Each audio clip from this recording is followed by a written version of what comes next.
क्या आपके साथ कभी ऐसा हुआ है कि आप किसी मॉल में गए, आप एक ब्रांड का टीवी सोच कर गए थे कि आपको वही लेना है, लेकिन आप कोई और सी कंपनी का कोई और सही टीवी लेकर आ गए? तो ऐसा क्यों हुआ होगा?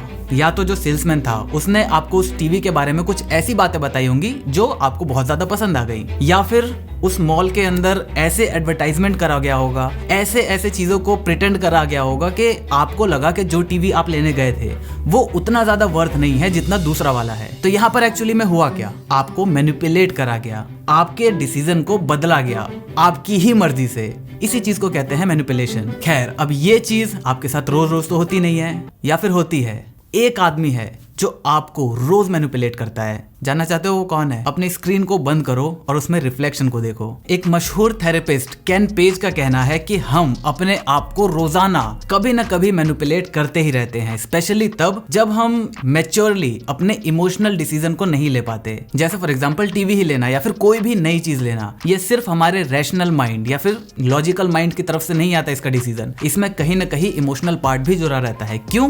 क्योंकि इसमें हमारा हार्ड अर्न मनी इन्वॉल्व होता है। तो यहाँ पर आज मैं आपके सामने 5 ऐसे तरीके रखने वाला हूँ जो आप रोजाना लगभग अपने आप को मैनिपुलेट करने के लिए ऐसा करते ही रहते हो। Number 1, cutting your expectations. आपको याद है बचपन में अगर आपसे कोई आपकी टीचर पूछती थी कि आप क्या बनना चाहते हो, तो आपके सपने बहुत ज्यादा हाई हुआ करते थे। जैसे जैसे आप बड़े हुए आपके सपने उस हाई लेवल से थोड़े कम आने लगे। जैसे आप कॉलेज में पहुंचे, कॉलेज में पहुंचने से पहले क्या होता है, आपको लगता है कि भाई मैं ये ब्रांच ले रहा हूं, या फिर मान लो इंजीनियरिंग के लिए आप कंप्यूटर साइंस ले रहे हो। आपका मोस्टली लोगों का गोल होता है कि मैं बहुत बड़ी कंपनी के अंदर एक अच्छे पोजीशन पर रहूंगा। लेकिन जैसे जैसे कोर्स बढ़ता जाता है वैसे वैसे क्या होता है, आपकी एक्सपेक्टेशन ग्राउंड रियलिटी पर आने लगती है, और at the end of the 4th year आपके दिमाग में ये क्लियर हो जाता है कि भाई हमें कैसी भी नौकरी मिल जाए बस इतना बहुत है हमारे लिए। तो ये एक एग्जांपल था। सिमिलरली एक और एग्जांपल आप ले सकते हो कि जैसे आपको अपना वेट लॉस करना है, आप उसके लिए एक अच्छा डाइट ढूंढते हो, आप कोई मेडिसिन भी ढूंढते हो कि भाई कौन सी ऐसी मेडिसिन हैं जो मेरे वेट लूज करने में मेरी हेल्प करेगा।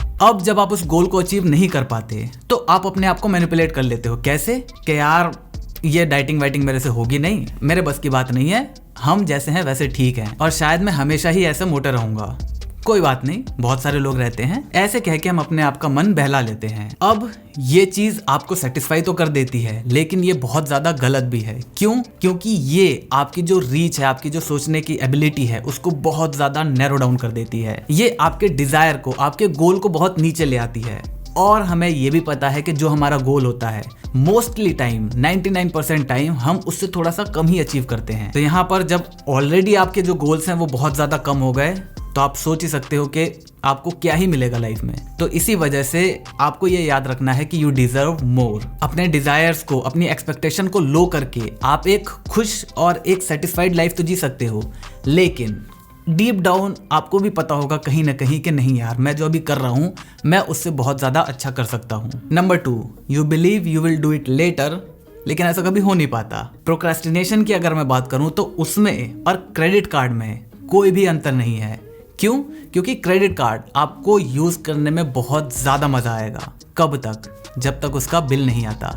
सिमिलरली प्रोक्रेस्टिनेट करने में आपको बहुत ज्यादा मजा आएगा। कब तक? जब तक जिस काम को आप प्रोक्रेस्टिनेट कर रहे हो वो वाइल्ड अप होकर बहुत ज्यादा हेक्टिक और बहुत ज्यादा आपके लिए डिफिकल्ट टू डू न बन जाए। और प्रोक्रेस्टिनेशन भी एक ऐसी चीज है जो आप डेली लाइफ में अपने आप को मैनिपुलेट करने के लिए यूज करते रहते हो। अब यहाँ पर आपका दिमाग ये चीज करता कैसे है? देखो, जैसे फॉर एग्जाम्पल मुझे एक स्क्रिप्ट लिखनी है, तो अब इस चीज को मैं पोस्टपोन कर दूंगा। मैं कह दूंगा कि मैं कल शाम को इसे कंप्लीट कर दूंगा। अब इससे मेरे जो दिमाग है, जो रैशनल माइंड है मेरा, उसके अंदर ये इन्फॉर्मेशन पहुंच गई कि हाँ, मैं इस चीज को समहाउ मैंने ये चीज कर ली है, थोड़ा सा मुझे सेटिस्फेक्शन फील हो गया। तो अब जो टाइम मेरे पास बचा मैं उसमें कोई दूसरा काम कर सकता हूँ जो करना मुझे स्पेशली पसंद है। स्क्रिप्ट लिखना मुझे उतना ज्यादा पसंद नहीं है, तो इस वजह से वो काम पोस्टपोन्ड हो गया। लेकिन यहाँ पर आप थोड़ा सा सेटिस्फाई तो हुए, लेकिन आपको ये भी पता है कि वो काम अभी हुआ नहीं है। इस वजह से जो आप अभी एक्टिविटी कर रहे हो उसको करने में भी आपको मजा नहीं आएगा। ये चीज आपने शायद कभी फील भी करी होगी,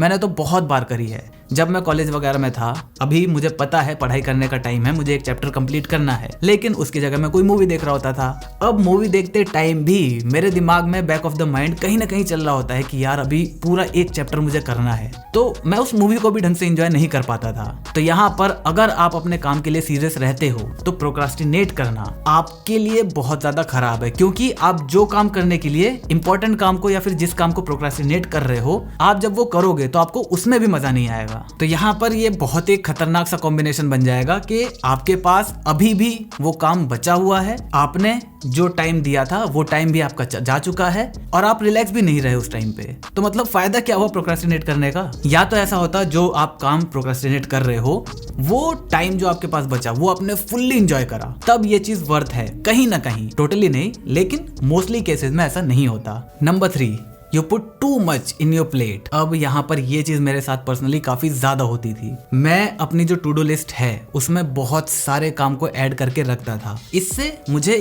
काफी सेटिस्फेक्शन सा फील होता था कि हाँ, मेरे पास कल के लिए बहुत सारा काम करने के लिए है।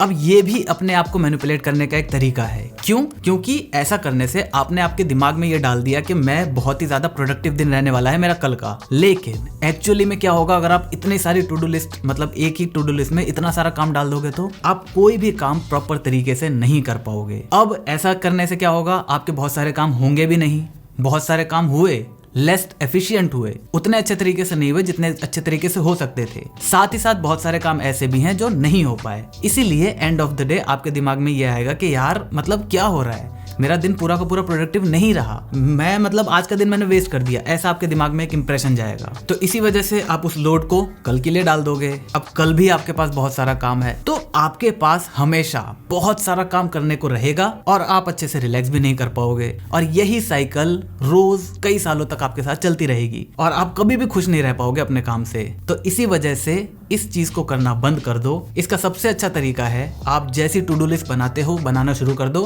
अगर आप टू डू लिस्ट ही नहीं बनाते तो भाई बनाना शुरू कर दो, आपकी लाइफ बहुत ज्यादा सॉर्टेड हो जाएगी। उसके बाद उसको थोड़ा सा आपको टाइम लगेगा, उसको प्रायोरिटाइज करो। कौन सा काम आपके लिए कल करना जरूरी है, उसके बिना काम नहीं हो सकता। उसको अलग अलग कैटेगरी में करने के बाद जो सबसे कम इंपॉर्टेंट काम है उसमें से आपको मिनिमम 3 ऐसे काम है जिसको एलिमिनेट करना है। जैसे फॉर एग्जांपल आज मुझे बहुत सारे दूसरे काम भी करने हैं, लेकिन मेरा एक ये भी काम है कि मुझे एसी का जो वेंट है उसको भी क्लीन करना है। तो मैंने उसे ऐसे लिख रखा है ना कि अगर मेरे पास टाइम नहीं बचा, वो मेरी बिल्कुल लास्ट प्रायोरिटी है। अगर टाइम बचा तो करा जाएगा, नहीं बचा तो उसे नहीं करा जाएगा। अब यही छोटा सा जो प्रिंसिपल है ये आपके बड़े डिसीजन के अंदर भी बहुत ज्यादा काम में आएगा। जो आपके डेली टास्क हैं वहां पर ये जो टास्क वर्ड है इसको हटाकर आप अपॉर्चुनिटी वर्ड ला दो। तो अगर आप बहुत सारी अपॉर्चुनिटीज के लिए बहुत सारे एरियाज में काम करने की कोशिश करोगे तो आप किसी भी एक चीज में मास्टरी नहीं कर पाओगे और इसी के साथ आपके पास हमेशा कुछ ना कुछ करने को रहेगा। और जब तक आप अपनी बाउंड्रीज सेट नहीं करोगे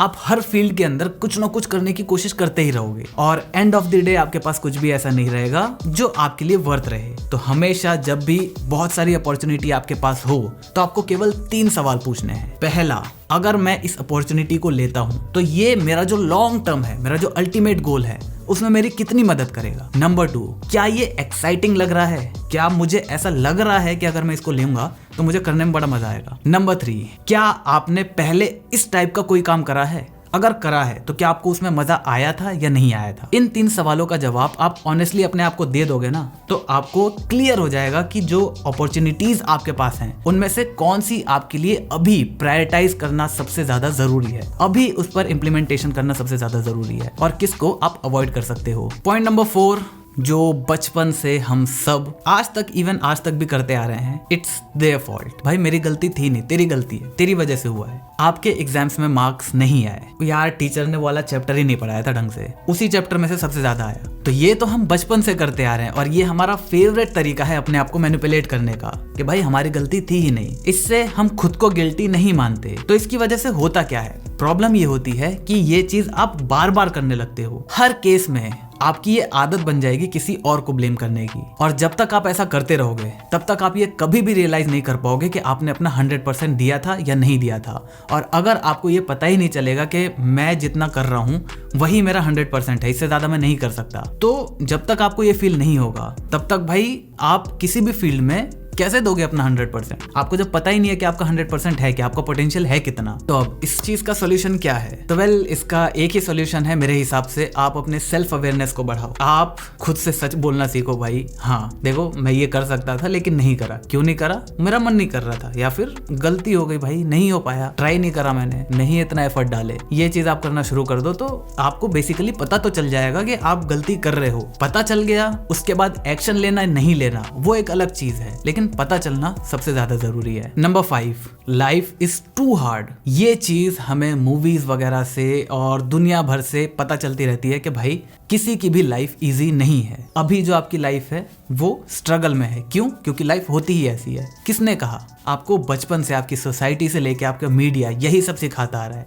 लाइफ इज नॉट इजी। हाँ, मैंने बोला है कि लाइफ इज नॉट फेयर, ये टर्म अलग है, लेकिन लाइफ इज नॉट इजी ये हमेशा ट्रू नहीं है। अब जैसे फॉर एग्जांपल मेरा एक फ्रेंड है, 6 महीने पहले वो इतना ज्यादा परेशान था, उसके पास जॉब नहीं थी। उसने बहुत सारा इन्वेस्टमेंट करा था एक प्लेग्राउंड में जहां पर वो बच्चों को क्रिकेट सिखा सके। एक कॉलेज के बड़े बड़े अधिकारियों से बात करके वहां पे उसने परमिशन ली कि वो पूरा ग्राउंड बनवाएगा, पिच बनवाएगा, वहां पर बच्चे प्रैक्टिस करने के लिए आएंगे, वहां से वो लोग अपनी इनकम जनरेट करेंगे। लेकिन लॉकडाउन की वजह से सब कुछ खराब हो गया, उसकी जितनी इन्वेस्टमेंट थी सब चली गई। कुल मिलाकर बंदे की हालत बिल्कुल खराब थी, इवन यहाँ पर किराए देने तक के पैसे नहीं थे उसके पास। लेकिन जिस लॉकडाउन ने उसका सब कुछ छीना, उसी लॉकडाउन में क्या हुआ? वो घर गया, उसके पास करने को कुछ था नहीं, उसने लैपटॉप में ऐसे ही थोड़ी बहुत यूट्यूब वीडियोस देखी, वहां पर कुछ कोर्स वगैरह देखे। अब वो यूडेमी वगैरह पर गया, दुनिया भर की अलग अलग जगहों पर गया, उसने उस चीज को पूरा खोद डाला। उसने एक लैंग्वेज पकड़ी, उसके बारे में पूरा सब कुछ कर दिया, पूरा उसका डीएनए खोल खाल के रख दिया। अब उसका रैंडमली एक बहुत ही पुराना कोई दोस्त था, उससे बातचीत हुई, वो किसी कंपनी में काम कर रहा था। उसने उससे पूछा, ऐसी बात चल रही होगी, तो उसने कहा कि भाई मैंने ये चीज सीख ली है अभी। अब जब नॉर्मल पुराने दोस्तों में बात होती है तो क्या होती है कि भाई अभी क्या कर रहा है? कुछ नहीं यार, यही वाले कोर्सेज मैंने करे हैं और ये अभी चल रहा है। उस बंदे ने कहा कि भाई हमारी कंपनी में एक वैकेंसी है, मैं बात करके देखता हूँ। उसने बात करी, इसने इंटरव्यू दिया, क्रैक कर दिया, बढ़िया हो गया सीन।